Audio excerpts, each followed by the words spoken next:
bénissons le Seigneur, nous rendons grâce à lui. Nous devons grâce au Seigneur Jésus-Christ. C'est grâce à lui que nous sommes là ensemble. Je vais vous parler maintenant d'un thème. La maison de la sagesse. La maison de la sagesse. La sagesse a bâti sa maison.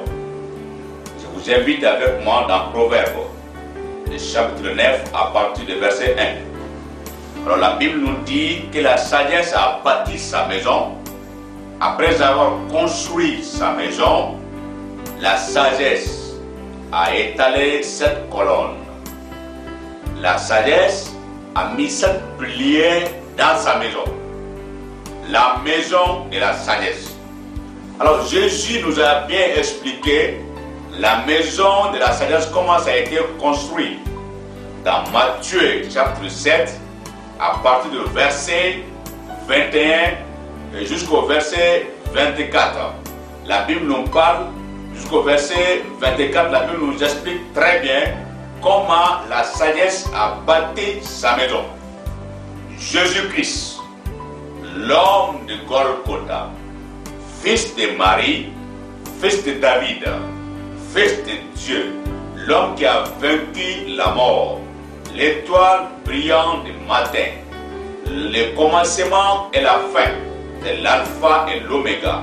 Jésus, l'homme rempli de l'amour, qui a pris tout son temps pour l'humanité, tellement qu'il a tant aimé le monde, lui-même Jésus, il a donné sa vie pour le monde. C'est Jésus-là, le professeur par excellence, enseignant fin, un vrai pédagogue. Jésus dit que deux personnes, il nous a présenté deux hommes d'affaires, des commerçants import-export, et des fonctionnaires, des grands cadres, des jeunes étudiants. Cet homme-là, ils ont acheté le terrain.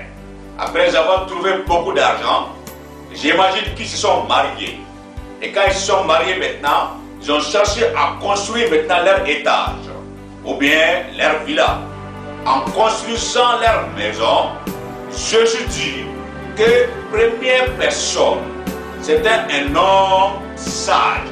C'était la sagesse. La personne de la sagesse, c'est la personne de Jésus lui-même. Parce que la sagesse a la capacité de bâtir une maison comme un homme normal. La sagesse a la capacité pour étaler cette colonne dans sa maison. Jésus dit maintenant que cet homme-là, les deux hommes, ils ont acheté le terrain pour commencer à construire leur maison. L'homme sage, en construisant sa maison, il a bâti sa maison sous le roc. Les fondements étaient sous les cailloux. Il a creusé d'abord. Après avoir creusé les trous, il a mis des cailloux là dans le rocher. Le rocher dur. Et là maintenant, il a construit sa maison sous le roc. Jésus dit que cet homme-là, c'était un homme sage et intelligent. Alors quand il a construit sa maison, en bâtissant sa maison, après avoir construit sa maison a eu des difficultés. Sa maison a eu des problèmes. Sa maison a eu des tentations. Alors la maison de la sagesse représente notre vie quotidienne. La maison de la sagesse représente notre vie de chaque jour. La maison de la sagesse représente notre mariage. La maison de la sagesse représente notre affaire, notre fonction, notre travail. C'est ça la maison de la sagesse. Alors comment ton mariage a été construit? Comment ton mariage a été bâti? Comment tu as fondé ton affaire? Ta vie est basée sur quoi? Quel est le fondement de ton fonctionnement? De ta fonctionnement d'une manière générale. Alors Jésus dit maintenant que l'homme sage, il a bâti son mariage sous le rocher, sous le roc. Alors, quand le mariage est fondé maintenant sous le roc qui présente Jésus lui-même, il a bâti sa maison sur Dieu. Il a bâti sa maison sous la parole de Dieu. Il a bâti son mariage sous la parole de Dieu. Il a bâti ses affaires sous la parole de Dieu. Alors Jésus dit maintenant, quand il a construit sa maison, les proverbes nous montrent qu'il a étalé 7 colonnes. Alors, mais cette maison-là a eu des difficultés parce que la pluie est venue. La pluie n'a pas venu pour faire plaisir à la maison. La pluie est venue pour écraser cette maison-là. Comme c'était bâti sous le rocher, la pluie est restée impuissante et incapable. La maison, la pluie est venue, il est parti et la maison est restée intacte. Elle est venue frapper la maison, elle est partie et la maison est restée intacte. La Bible dit, après la pluie, que les torrents sont venus, c'est-à-dire l'eau est venue. Cette eau n'a pas venu pour végéter la maison, mais elle est venue pour détruire la maison.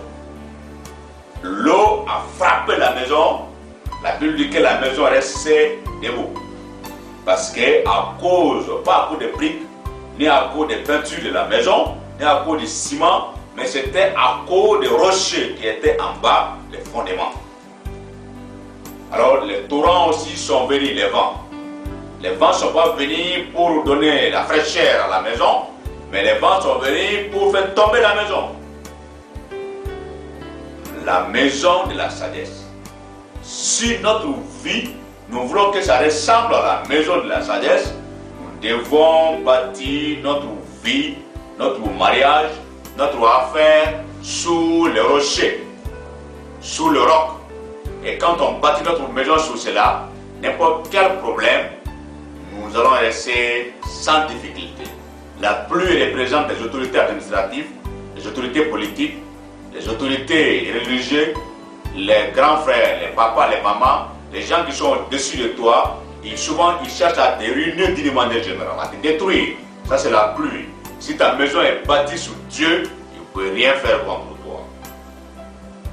Alors les vents représentent les mauvais esprits, les démons, les sorciers, Satan, et maintenant les vents aussi, c'est les attaques, les envoûtements, la sorcellerie, tous ces choses-là, c'est les vents méchants, les vents qui représentent ici comme les esprits mauvais, les vents qui viennent comme sous forme d'esprits mauvais pour détruire. Alors si ta vie est bâtie sous Jésus, sous sa parole, malgré les vents, l'attaque démoniaque, maraboutage, ça ne veut rien contre toi. Alors pour terminer les torrents, c'est l'eau, c'est les voisins, nos amis proches, nos collaborateurs proches, notre mari, notre femme, nos enfants souvent, nos frères, les hommes de notre maison qui sont très proches de nous, ils sont en bas de nous. On ne sait même pas qui vient pour détruire, mais il vient pour détruire. Mais la Bible dit que si tu es un homme sage, que ta maison, ta vie est bâtie comme la maison de la sagesse, bâtie sous le rocher, rien ne peut te nuire. N'importe quelle chose qui reste toujours debout. Alors ce soir, ce matin, ce midi, en ce moment, je vous encourage, toi qui m'écoutes actuellement, de bâtir ta vie sous le rocher, la parole de Dieu, Jésus. Attaque démoniaque, attaque politique administrative, attaque des militaires, attaque des directeurs généraux, les PDG, au service, les hommes méchants, les voisins, les parents. Personne ne peut te détruire, car si Dieu est avec nous, qui sera contre nous? Que la paix du Seigneur soit sur vous, que sa grâce se repose sur vous, au nom puissant de Jésus. Amen.